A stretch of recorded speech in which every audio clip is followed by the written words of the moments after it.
Du coup, merci à tous.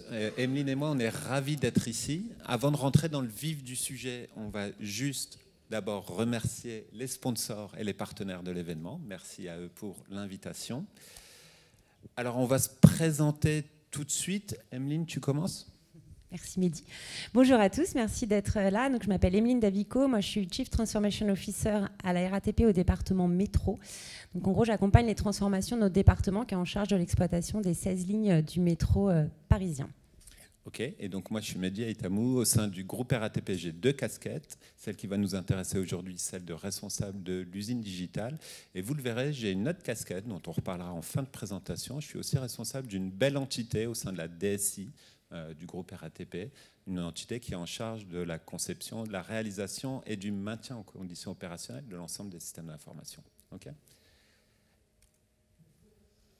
Alors, avant de rentrer dans le vif du sujet, il nous paraissait important avec Mehdi de vous rappeler ce qu'était la RATP. Donc, c'est pas reste assis, t'es payé, comme on a dit avec un trait d'humour à Mehdi à son arrivée dans ce salon de l'agilité. Nous sommes aussi agiles et en tout cas... C'est madame là-bas. Il a un petit côté délation, mais il est sympa. Donc nous sommes avant tout un leader mondial de la mobilité durable. Donc au-delà du métro parisien, du RER, des bus que vous devez connaître, on exploite 8 modes de transport aujourd'hui, que vous voyez donc en bas à droite de la slide. Donc aussi du tramway, du sightseeing, tous les bus touristiques, notamment à Paris, à Londres, le transport à la demande, les câbles, notamment à Brest, les navettes maritimes aussi à Lorient. Donc on est présent dans 13 pays et 470 villes et territoires qu'on accompagne donc dans la mobilité durable. Au-delà de ça, donc, évidemment, on a une stratégie qui vise à accompagner les villes, donc être au service d'une meilleure qualité de ville. Et pour ça, on développe de nouvelles expertises pour les accompagner dans cet engagement à travers donc, des secteurs très variés comme l'immobilier, où on a des beaux projets qui visent sur nos centres de bus, par exemple, nos ateliers de maintenance, à construire de l'habitat, des crèches, des espaces verts. On a aussi des ambitions dans le télécom avec un gros réseau de fibres optiques. Dans évidemment le digital, et on va en reparler. On a un fonds d'investissement aussi qui s'associe à des startups pour justement nous permettre de porter cet engagement au sein des villes. Bon, vous n'hésitez pas à poser des questions après si le groupe RATP vous intéresse, mais je vais laisser la parole à Mehdi rapidement pour revenir au vif du sujet, donc notre retour d'expérience sur l'usine digitale à la RATP. Ok, donc on va vous parler de l'usine digitale. L'usine digitale, si je reviens sur sa genèse, finalement, vous l'avez compris, Emeline en a parlé, le groupe RATP, il est engagé dans une très très grosse transformation. Depuis plus d'une dizaine d'années maintenant, on est engagé en France et à l'international sur un marché très compétitif autour de l'exploitation de réseaux de transport public. Et puis la nouveauté pour nous, donc on s'est fait les dents là sur la concurrence et sur un marché très compétitif. La nouveauté pour nous, c'est que fin 2024, notre réseau historique, il s'ouvre à la concurrence. Et donc pour ça, on se mobilise, on se transforme depuis un certain temps, et sous l'impulsion de notre présidente, qui a une conviction très forte sur le digital, nous avons lancé cette belle aventure qu'est l'usine digitale de la RATP. Notre ambition, évidemment, c'est de faire du digital un levier, un actif cœur métier pour soutenir notre croissance et notre performance. Et donc, on a lancé cette usine avec une ambition d'accompagner l'ensemble des métiers dans cette transformation. Au-delà de cette belle ambition, avec le collectif qu'on a mobilisé, nous, notre souhait premier, ça a été d'ancrer l'usine digitale autour de 2 objectifs très concrets. Le premier, c'est l'accélération. Comme dans beaucoup d'entreprises, l'ESI souffrait parfois d'un procès un peu caricatural, de temps en temps un peu juste, de certaines lenteurs, notamment pour ces évolutions. Donc nous, l'accélération, on en a fait une marque de fabrique, avec une promesse extrêmement forte à l'ensemble de nos métiers, c'est de livrer nos produits systématiquement en moins de 6 mois. Donc vraiment accélérer et promettre un time to market très apprécié, très attendu côté métier. Deuxième sujet, puisque le groupe travaillait depuis un certain temps sur la transformation digitale, avec des résultats parfois jugés insuffisamment tangibles, nous, notre credo, ça a été d'arrêter de parler de transformation digitale mais la faire concrètement, par la pratique, dans le cadre de nos opérations. Et donc l'enjeu, ce n'était pas pour nous d'aller prêcher la bonne parole, chose qu'il faut probablement faire, mais nous, notre credo, ça a été vraiment de faire, de bousculer, et on y reviendra tout au long de cette présentation, de bousculer nos socles technologiques, de bousculer nos méthodes de travail et de pivoter culturellement. On y reviendra très largement avec, je l'espère, des beaux résultats à valoriser. Si je regarde, cette aventure, elle a démarré il y a un peu plus de 3 ans maintenant, et si je regarde quelques indicateurs clés, le premier, puisque c'était au cœur de notre promesse, c'est ce time to market. Aujourd'hui, le délai moyen de réalisation, donc ce fameux time to market, au sein de l'usine digitale, il est inférieur à 4 mois. Ça, c'est vraiment notre marque de fabrique aujourd'hui au sein du groupe RATP. Si je regarde plus concrètement, on a livré en un peu plus de 3 ans plus de 80 projets qui se matérialisent autour d'une quarantaine de produits tout à fait vivants que l'on continue à faire évoluer avec nos différents métiers. Au-delà de cette offre de très très beaux produits, on a aussi développé 2 offres alternatives. Une première autour d'une RPA Factory, donc la robotisation. L'enjeu, là, aller chercher de la performance, c'est quelque chose qu'on a lancé il y a à peine 18 mois, sur lequel on a déjà livré plus d'une quarantaine de robots pour accompagner la performance économique des différents métiers de l'entreprise. Et puis, pour accompagner aussi la dématérialisation d'un nombre assez impressionnant de process papier dans l'entreprise, on a développé une offre qu'on a appelée Fast Track, qui est une offre de tout petit développement qui vise à dématérialiser des process en quelques jours. Et là, je ne sais pas, en 1 an et demi, on a livré plus d'une centaine de toutes petites applications. Ça aussi, c'est quelque chose qui a été très apprécié dans le cadre d'une gouvernance assez lean qui nous permet d'aller très vite et de répondre à ces besoins métiers. L'usine digitale, c'est surtout le succès d'un peu plus de 200 talents qui nous ont rejoints, talents issus de tout horizon, du groupe, des différents métiers, de l'IT évidemment, et puis ça s'est fait aussi avec nos partenaires, nos fournisseurs, qui ont été très largement mobilisés dans cette aventure. Et je crois que l'indicateur le plus important pour nous, on y reviendra très largement tout au long de la présentation, c'est la satisfaction de nos clients et surtout de nos utilisateurs finaux. Ça, c'est quelque chose qui nous tient particulièrement à cœur et sur lequel on a suscité beaucoup d'enthousiasme.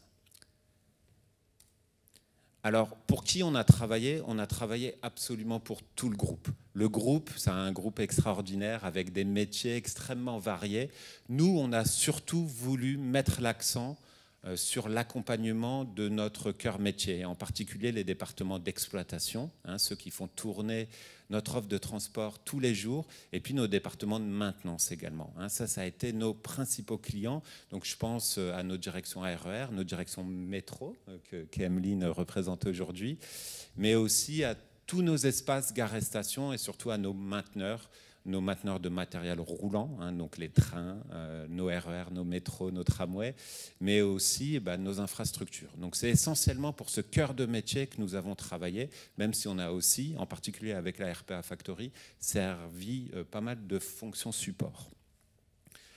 Alors, un des défis aujourd'hui pour moi, pour concrétiser un peu mon propos, c'était de choisir et d'illustrer quelques produits. Donc j'en ai choisi 2, ça a été un crève-cœur de les choisir objectivement parce que moi je les aime tous, nos produits, et j'ai une certaine passion pour une bonne dizaine d'entre eux.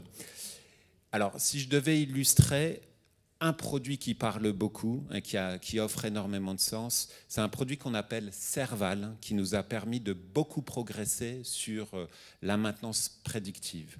Donc Serval, c'est un produit qui sert notre direction en charge de la maintenance des matériels roulants, donc en l'occurrence les RER, les tramways, les métros. Et le but de Serval, donc c'est la maintenance prédictive, c'est tout simplement d'identifier les signaux faibles précurseurs de panne à venir. Si je cite un des exemples très, très classiques, sur nos matériels roulants, un des organes qui tombe en panne régulièrement, le moins possible évidemment, mais régulièrement, c'est typiquement les portes de nos RER, de nos métros. Et donc nous, l'enjeu, c'est d'aller détecter ces signaux faibles et d'intervenir avant que la panne ne se produise, sortir le train du coup de l'offre d'exploitation et puis d'aller réparer l'équipement, le composant concerné.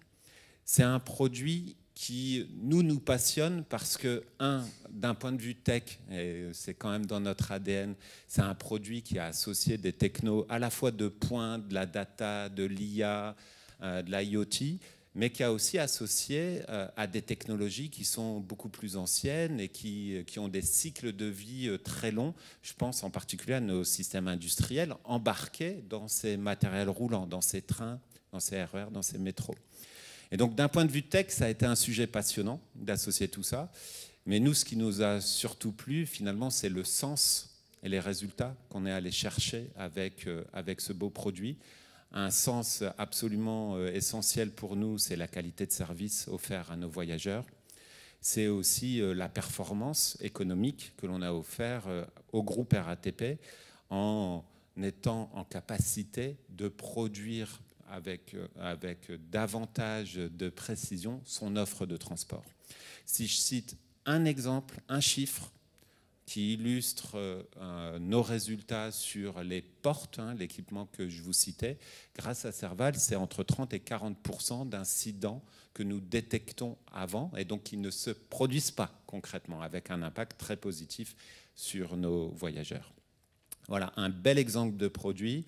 Un second que j'ai choisi, qui est conducteur digital, qui sert notre ambition du conducteur digital. C'est un produit qu'on appelle Léonard. C'est un produit qui accompagne la transformation finalement du métier de conducteur en digitalisant, l'accompagnant tout au long de son activité quotidienne et en proposant une série d'outils, notamment d'aide à la conduite, de dématérialisation, d'aide au dépannage pour renforcer aussi l'autonomie de nos conducteurs. Là aussi, c'est un très très beau projet et moi, c'est avec une grande satisfaction que je vois notre millier de conducteurs RER embarqués dans leur cabine de conduite ces tablettes et bénéficier de ces outils, là aussi dans un objectif de mieux servir nos voyageurs et d'être plus performants dans la production de notre offre de transport. Donc là aussi, un très beau programme qui s'associe à une vraie transformation du métier de conducteur. Si je continue, comment on les a réalisés, ces produits ? Là, on n'a pas, nous, réinventé la poudre. L'usine digitale, elle a la particularité de prendre en charge des produits dans les phases amont, tout en assurant finalement le maintien en conditions opérationnelles de ces produits. Donc on couvre l'ensemble du cycle de vie de ces produits avec finalement 3-4 étapes très simples. Dès qu'un métier a une idée, on part dans ce qu'on appelle un atelier de pré-cadrage. Donc c'est entre, maxi 1-2 ateliers de 2 heures. L'enjeu pour nous, c'est de dresser une vision 360 du produit, de vérifier avec le métier la pertinence de cette idée et puis très rapidement de se dire, d'identifier les quelques points durs qu'il va falloir instruire dans le but de construire ce projet et de lancer cette démarche de cadrage. Donc 2 fois 2 heures, maximum sur 15 jours, on établit cette vision 360 avec le métier. Ensuite, on part en cadrage et là, volontairement, on souhaite une démarche particulièrement rythmée. Maximum 4-6 semaines de cadrage avec de nombreux enjeux à relever, de nombreux défis à relever tout au long de cette phase de cadrage. La vision du produit, la priorisation du backlog, tout ça vous connaissez par cœur, mais surtout la centricité utilisateur. Tout de suite construire, identifier les parcours, identifier les pain points de nos utilisateurs terrain. Et donc là, on multiplie les immersions, évidemment. On construit des maquettes, on collecte leur feedback, on améliore le produit pour arriver en fin de cadrage avec déjà un collectif très engagé. Évidemment, on complète cette vision-là avec des éléments de strat technique et avec surtout l'établissement d'un business case qui est systématique. On présente le tout au bout de ces 4-5 semaines aux directions concernées. S'ils donnent le go, ça démarre le lendemain matin, 9h, on est dans les starting blocks. Et là, on part, je vous l'ai dit, pour en moyenne 4 mois de réalisation très itérative, à l'image de ce que vous connaissez très bien. Ensuite, évidemment, on assure le maintien en conditions opérationnelles et souvent, même dans la plupart des cas, on construit de nouvelles itérations de ce produit et on enrichit la valeur livrée à nos différents métiers. Pour soutenir ce modèle de delivery, évidemment, on se base sur un collectif. L'usine digitale, c'est d'abord des squads produits. Des squads que l'on veut systématiquement colocaliser, et on s'est donné les moyens aussi d'offrir un lieu de travail assez agréable pour l'ensemble de nos collaborateurs. Des squads que l'on souhaite aussi pluridisciplinaires, elles associent vraiment des compétences métiers, des compétences tech, etc. Et qu'on le souhaite le maximum auto-organisé. Et vous le verrez, ça nous a demandé de bousculer pas mal de réflexes et de bousculer finalement notre cadre culturel. J'y reviendrai aussi très largement. Au service de ces squads produits, de ces différentes squads produits, on va retrouver une core team. La core team, c'est l'entité pérenne de notre usine digitale. Cette core team, sur chacune des grandes pratiques du digital, ça peut aller de l'UX en passant par le DevOps, la cybersécurité, etc.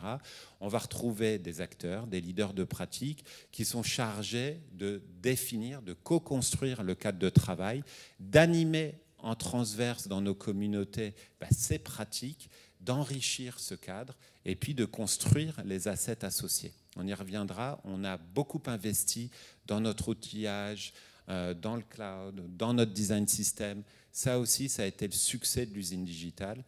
Et nos résultats, évidemment, c'est grâce à la combinaison et des squads et de cette core team. Alors, si je regarde sur le volet transformation, je vous en ai déjà touché un mot, sur le volet technologique, on a absolument bousculé tout ce qu'on faisait. On travaillait un petit peu sur le cloud. Aujourd'hui, 100% de nos produits sont sur le cloud. On a beaucoup investi, je le disais, dans la data. On a beaucoup investi aussi dans des assets, une superbe CI/CD, un design system. Tout ça, ce sont des éléments sur lesquels on s'est donné les moyens d'avancer. Mais au-delà de cette transfo technologique, ce qu'il faut surtout retenir, et Emeline l'illustrera parfaitement, c'est cette transformation culturelle que nous avons opérée. On a engagé l'ensemble du groupe, dans le cadre de nos opérations exclusivement, mais l'ensemble du groupe, on s'est engagé à se transformer sur au moins 3 grands axes sur lesquels nous avons pivoté. Le premier, j'en ai déjà parlé, il est absolument clé dans notre modèle de delivery, c'est la centricité client, la centricité utilisateur. Ça, c'est probablement un de nos plus importants enseignements de ces dernières années. C'est quelque chose dans lequel on croit beaucoup, avoir la certitude de bâtir les bons produits pour nos utilisateurs, donc aussi en collectant les feedbacks de ces utilisateurs. Mais c'est aussi, et c'est pour ça que je vous en parle beaucoup, c'est aussi pour nous, on y reviendra en conclusion, c'est aussi pour nous une très grande source de sens que l'on offre à nos équipes. C'est extrêmement puissant pour mobiliser notre collectif. Deuxième grand pivot, c'est le pilotage par les délais et la valeur. Nous, on n'a pas de baguette magique à l'usine digitale de la RATP. On n'a pas de génie ou alors on s'ignore. Du coup, pour aller vite, il faut évidemment bousculer nos méthodes de travail, nos outillages, mais il faut aussi travailler différemment avec nos métiers. Et donc, le pilotage par les délais et la valeur, c'est quelque chose que l'on a vraiment poussé avec l'ensemble de nos métiers. Nous, si on nous commande une cathédrale, c'est un très grand objet, ça va être très long à le livrer, et donc on s'attache particulièrement à construire de façon très itérative nos produits, changer de mindset dans une entreprise qui est très habituée à mener de très gros projets, en particulier des projets de génie civil, c'est un défi continu et c'est quelque chose sur lequel on est très attaché à continuer à progresser et c'est au cœur de notre succès. Troisième élément, j'en parlais beaucoup déjà, c'est le collectif. On a essayé de bannir tous les rapports clients-fournisseurs qui pouvaient exister entre les métiers, leurs AMOA, les AMOA, les MOE, les MOE, leurs fournisseurs, au profit, je le disais, de squads pluridisciplinaires. Et ça a été au cœur de notre aventure. C'est quelque chose que l'on entretient. Ça demande beaucoup de changements de posture du collectif lui-même, mais aussi une évolution certaine des différentes pratiques managériales, aussi bien côté IT que côté métier. C'est quelque chose sur lequel on continue aujourd'hui de progresser et qui est, je crois, très franchement, probablement l'élément le plus important dans notre petite aventure. C'est à moi d'illustrer. Donc, j'incarne aujourd'hui la satisfaction effectivement des clients de l'usine digitale à la RATP. Je voulais illustrer donc mon propos avec 3 exemples que j'ai choisis. Le premier vise à vous illustrer le principe de centricité utilisateur. Donc, on va aller sous tunnel là. Donc, on sort de l'usine digitale avec son ambiance effectivement très agréable, ses canapés et ses poufs, pour aller sous tunnel dans nos terminus. Et c'est là où c'est vraiment 2 mondes qui se rencontrent, et ça qui est extrêmement intéressant, et ça pousse vraiment vers une transformation culturelle qui va au-delà du résultat, c'est-à-dire des outils qui ont été mis à disposition par l'usine digitale et qui répondent parfaitement aux attentes du client, mais il y a aussi cette transformation culturelle qui est engagée. Donc là, plus concrètement, je vais m'approcher des photos parce que c'est quand même intéressant. Mehdi parlait de nos systèmes industriels qui ont des durées de vie de plus de 30 ans. On se modernise, vous le savez, il y a la première navette qui arrive sur la ligne 4, on est hyper fiers, mais on a aussi des lignes qui travaillent encore avec des systèmes qui ont plus de 30 ans. Donc là, vous voyez, c'est ce qu'on appelle un tableau de contrôle optique, donc qui est dans les terminus de 6 lignes dites classiques aujourd'hui, avec des systèmes donc un peu vieillissants, comme vous pouvez le constater. Et jusqu'à aujourd'hui, et ça va se transformer dès le mois prochain avec donc la mise en service de cette nouvelle application Tempo. Jusqu'à aujourd'hui, et vous l'apercevez sur l'image en haut, les gens travaillent avec des feuilles A3, donc ce sont des gestionnaires mouvement des trains qui ont en charge la régulation des trains en terminus. J'envoie un train avec un conducteur vers l'autre terminus à l'heure pour assurer la régularité évidemment et la qualité de service qu'on doit à nos voyageurs. Et en face, dans l'autre terminus, il y a évidemment un collègue qui fait la même chose. Les 2 travaillent sur des feuilles A3, c'est 10 pages agrafées, on écrit avec un stylo bicolore tout ce qui se passe pendant la journée, les incidents, etc. Donc imaginez qu'en termes de communication avec le terminus dit opposé, c'est pas simple. En termes de traitement de l'information par les collègues qui récupèrent le papier le lendemain, c'est compliqué et chronophage. Demain, c'est une tablette 14 pouces qui est mise à disposition, qui sera mise à disposition donc, de l'ensemble des acteurs des 6 lignes de métro qui travaillent dans cet environnement. Donc évidemment, c'est un peu la révolution. Il y a des personnes, ça fait 30 ans qu'ils travaillent comme ça avec leur papier. Donc tout le monde nous a dit « Oh, vous n'y arriverez jamais, la conduite du changement, ça va être un enfer ». Or, c'est un super succès. Pourquoi? Parce que déjà, on a choisi un PO qui fait le métier, qui est un GMDT, un gestionnaire mouvement des trains, qui fait le métier depuis 20 ans. Il s'y connaît. C'est lui qui a porté le projet, qui a justement piloté par les DD, choisi les fonctionnalités, qui s'est assuré que l'outil qu'on allait fournir demain était adapté à ce métier, à ses spécificités. Et évidemment, elles sont lourdes. On n'a pas des gestionnaires mouvement des trains dans toutes les entreprises. Ça, c'est le premier facteur clé de succès. Quelqu'un de très motivé, qui s'est engagé, qui n'avait aucune appétence pour le digital, mais qui, franchement, est hyper motivé. Et ça fait plaisir à voir quand on le voit travailler avec l'usine digitale.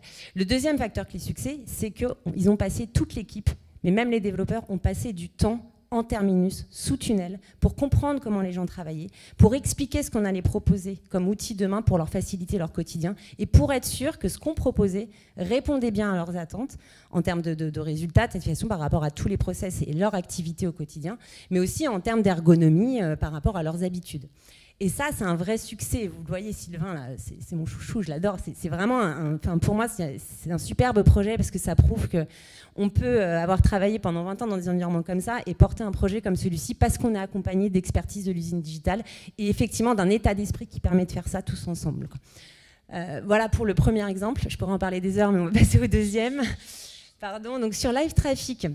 Là, on voulait illustrer avec Mehdi plutôt le principe de pilotage par les délais et les coûts. Et ça aussi, ça fait partie de la transformation culturelle, de l'acculturation aussi aux problématiques économiques de l'entreprise. Un beau projet parce qu'en client, il y a 3 départements. Le RER, le métro et le département qui gère tous les espaces voyageurs, l'accueil des voyageurs. Donc 3 départements, c'est jamais simple, en tout cas nous dans notre entreprise, pour que les gens s'accordent sur qu'est-ce qu'on va vouloir faire ensemble. Chacun arrive avec ses besoins en fonction de ses responsabilités par rapport à l'exploitation d'un métro ou d'un RER, par rapport aussi à son appétence. Et ben on a réussi à les faire travailler, à choisir ensemble les fonctionnalités qui allaient avoir le plus de la valeur. Ton besoin, c'est ça, mais pourquoi c'est ton besoin? Qu'est-ce que ça va apporter demain aux voyageurs, à ton quotidien? Qu'est-ce qu'on va gagner? Qu'est-ce que toi tu vas gagner, qu'est-ce que l'entreprise va gagner. Et ça, c'est un exercice qu'ils ont réussi à faire ensemble, avec évidemment la règle numéro 1 que Mehdi a rappelé. De toute manière, les gars, on livre en 6 mois. Donc il faut que vos fonctionnalités puissent être développées en 6 mois. Donc vous allez choisir ensemble ce qui est le plus pertinent pour cette première version. Ensuite, force de son succès, on s'est dit, c'est quand même dommage, on arrive, alors que hier, juste pour rappeler, parce que j'en parle pas, mais je parle de transfo culturel, mais live traffic, quand même, c'est important de le préciser, ça permet d'avoir la visibilité du trafic en temps réel sur nos différentes lignes de métro ou RER. Ça paraît rien, mais hier, il fallait s'enfermer dans son bureau devant un poste fixe pour avoir cette visibilité. Aujourd'hui, tous nos agents RATP peuvent avoir accès à ces informations sur tablette et sur smartphone. Donc ça permet évidemment, en termes d'information voyageurs, mais aussi de prise de décision d'exploitation, d'être beaucoup plus agile pour le coup et réactif, et du coup d'améliorer notre qualité de service en termes de régularité et d'information voyageurs. Donc voilà, on a travaillé comme ça, un premier MVP qui a eu beaucoup de succès. Donc on en a fait un deuxième où on a rajouté pas mal de fonctionnalités. Notamment la version smartphone qui a beaucoup plu au directeur d'unité opérationnelle. Dorénavant, je sais... en tout cas, j'ai su le jour où l'application ne fonctionnait pas, à 7h du mat, j'avais 3 textos de directeurs qui me disaient « Mais qu'est-ce qui se passe? J'ai plus live traffic, je ne vais pas pouvoir y arriver aujourd'hui. » Et puis, en troisième itération, on a rajouté aussi l'affluence et la visibilité sur l'affluence voyageur à bord, qui permet aussi, évidemment, d'améliorer notre qualité de service. Et puis, déjà, des ajouts sur des incidents et des informations voyageurs. Donc, en termes d'urbanisation aussi, c'était un projet très intéressant. Et la dernière illustration, je fais vite. C'est Live Event, un nouveau projet dont on a donné le go en fin de cadrage il y a 2 semaines à peine, qui, tout comme Live Traffic, fait coordonner les besoins de plusieurs départements, donc toujours RER, métro et puis les espaces. Donc ça, c'était un grand défi en termes de collectif, et c'était un projet qui nous semblait intéressant pour illustrer ce grand principe que l'usine digitale s'est fixé. C'est vraiment que chacun arrive avec son expérience, son expertise, son appétence aussi, sa personnalité. Et il faut construire ce collectif avec toute la bienveillance nécessaire, le respect, l'écoute. Et ça a été un sujet intéressant ici. On a réussi à ce qu'ils se mettent d'accord sur le choix d'un PO, c'est-à-dire on ne veut pas avoir 3 PO, même bien que le projet réponde aux attentes de 3 départements. Donc choisissez un PO, ça s'est fait hyper naturellement, et bien parce que justement ces valeurs-là, cet état d'esprit, il a été cadré dès le début et les gens s'y sont engagés et ça fonctionne hyper bien. Donc, juste pour finir sur la transformation culturelle, promis, je te redonne la parole après-midi. Mais ce qui est important, encore une fois, au-delà des résultats, c'est que nous, ça nous permet d'avoir des illustrations très tangibles. C'est concret, il y a une appli qui fonctionne et elle répond aux besoins de tout le monde. Et ce n'est pas toujours le cas, franchement. On ne travaille pas en chambre. Et donc, les résultats, et donc on apporte la preuve, effectivement, de l'intérêt de l'agilité au sein de l'entreprise. Et du coup, ça nous permet d'aller plus loin, de dire, OK, on l'applique sur des projets digitaux. Mais demain, c'est cette posture-là, c'est une question d'état d'esprit qu'on veut diffuser dans l'ensemble de nos activités pour travailler ensemble à la résolution de problèmes, à être plus performants demain, mais avec cette notion de collectif, de posture. Et donc, nos PO, qui sont tous issus du métier, en sont des bonnes illustrations. Et ils permettent de diffuser cette nouvelle culture, cette nouvelle méthode. Grâce à Florence, au premier rang, qui est responsable de la transformation agile, on met en place des communautés de managers qui partagent la bonne pratique. Et c'est ça aussi qui est hyper puissant dans l'usine digitale, c'est que ça nous a permis de prouver que l'agilité avait du sens au quotidien, au-delà d'un projet avec toute l'expertise de l'usine digitale. Voilà. Bon, super. Alors, si on prend le pas de recul, vous avez compris, l'usine digitale, ça a été un beau succès, c'est toujours un beau succès dans l'entreprise. Si on s'arrête sur les quelques raisons qui ont fait et qui ont bâti notre succès. Bon, elles sont multiples, mais on en a choisi 4, je pense, qui sont parmi les plus importantes. La première de ces raisons, vous l'avez compris, c'est le sponsorship. C'est le sponsorship parce qu'il nous a permis de réunir des moyens, certes, mais surtout, et c'est sur ça que je veux insister, il nous a donné la légitimité de bousculer un certain nombre de process de notre entreprise qui n'ont rien à voir avec le digital, mais qui sont absolument un frein, si on le veut, livrer vite et de manière itérative. Je vous l'ai dit, on est une entreprise d'ingénieurs, on est une entreprise qui est habituée à faire de très très gros projets de génie civil, d'acquisition de matériel roulant, d'extension de lignes, etc. Tous nos process d'engagement des projets dans l'entreprise sont calés sur le cycle de vie de ces projets, et c'est des projets très longs. Et donc nous, on a voulu bousculer tout ça, bousculer la façon d'engager les projets, Et ce sponsorship nous a permis de gagner un temps extrêmement précieux. Je continue. La valorisation des succès, ça c'était un élément clé. Faire en sorte que les métiers puissent s'épanouir aussi dans le cadre de cette usine digitale. Notre obsession du pragmatisme, ça c'est un élément qui est dans notre ADN. Nous, on apprend en marchant. On ne fait pas des grands plans sur 5-10 ans. On part sur une aventure, on apprend en même temps que nous faisons.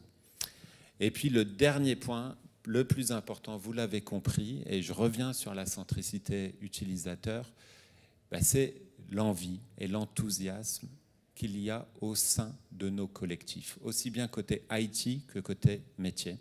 C'est un élément absolument clé. Moi, je suis convaincu que nos démarches du UX, nos démarches centrées sur l'utilisateur, associées aux valeurs de notre groupe. Le groupe RATP, c'est un groupe qui offre énormément de sens, associé à ces démarches de centricité utilisateur, où nos devs vont sur le terrain, tu le disais, vont sous tunnel, etc., où des agents de gare et station viennent sur nos plateaux. Sincèrement, que ce soit côté dev, quand ils découvrent les métiers de nos conducteurs, quand ils découvrent nos métiers d'agents de gare et station, ou l'inverse, c'est-à-dire les métiers, quand ils viennent sur les plateaux de l'usine digitale, chacun repart avec des étoiles dans les yeux. Et ça, c'est extrêmement mobilisateur. Et cette envie, elle est particulièrement communicative. Et ça, c'est le cœur de notre succès. Alors, il nous reste plein de choses à faire. Sur notre propre périmètre, un des enjeux, c'est, on est des fans de l'amélioration continue. Donc, un des enjeux, c'est de continuer à progresser. Et on a plein de trucs sur lesquels on doit progresser encore. La culture produit, on est encore très teinté de culture projet, mais on y travaille très largement. Sur le volet tech, le volet design, on a encore plein de progrès à faire. Je pense, on en parle souvent, Anne, sur l'automatisation des tests, etc. On a des résultats à les cranter et des progrès à les faire. Et puis, on a encore envie d'accélérer sur la data. Et le groupe vient de lancer un très gros programme autour de la data. Ça, c'est sur notre périmètre. Mais nous, notre enjeu, fort de ce succès, fort de l'enthousiasme créé au sein du groupe, notre enjeu, c'est de passer à l'échelle. Et donc là, on franchit une étape absolument clé, qui est de passer à l'échelle nos méthodes de travail, notre collectif, notre mindset. Et pour ça, on a choisi d'abord de s'appuyer sur la DSI, qui est une extrêmement belle DSI avec énormément de talent, et sur lesquels nous cherchons finalement à réunir le meilleur des deux mondes. Et donc, on vient de fusionner avec la DSI, on est en train de se bâtir un super programme de transformation. On vient d'incarner, de sortir notre manifeste. Là, je vous en parlerai sans doute dans un an, mais qui est hyper motivant. Je pense que tout le monde part avec énormément d'enthousiasme dans cette nouvelle aventure. Et puis, on l'a dit, le changement, cette transfo, c'est évidemment pas que côté digital, pas que côté IT. Ça engage l'ensemble des métiers. Et donc, tu le citais, Emeline, on a lancé un très beau programme de transformation agile pour le digital, mais aussi, surtout, pour l'ensemble du groupe. Et on y croit tous beaucoup. On est engagé dans une super belle aventure, vous avez compris. Le groupe, il offre un sens, je pense, inégalé à ses collaborateurs, en particulier ses valeurs autour du développement durable, d'une meilleure qualité de ville. Si vous avez envie de rejoindre, nous monter avec nous dans le train, eh ben vous êtes on recrute des conducteurs, bienvenus. Et rendez-vous dans un an avec, j'espère, tout autant d'enthousiasme et aussi de beaux résultats à valoriser sur ce passage à l'échelle. Voilà, on n'en dit pas plus. On prend les questions. On reste debout et on vous écoute.